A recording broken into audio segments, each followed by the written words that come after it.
Welcome back for another painting demo, everybody. This time, I want to talk about neutrals. So we should know that if we mix complementary colors together, we get neutrals.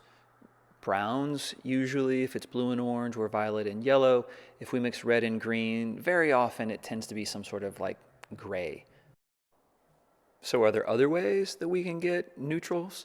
Well, sure. And so let's take orange, for example. Yes, we could add blue to that and it would give us brown. But this brown here, this is not from adding blue. And as we start to tint this in different ways with different quantities and different proportions of orange with our as yet mysterious second color, we can see some pretty interesting things occurring.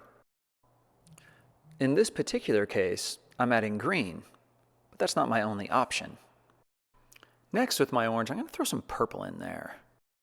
This can be a little bit trickier and not so natural at the beginning.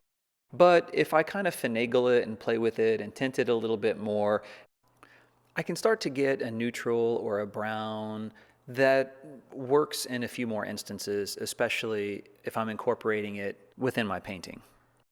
But if I take a little bit of black in there, oddly enough, I get brown again. And I may want to tint that. Technically, this is what we would call a tone, but it's a great looking brown. So now, when we do this, we have all of these different options. So we can play.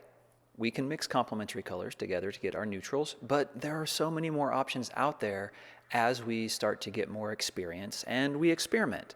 So again, grab some paint, let yourself play, make a painting, and have fun.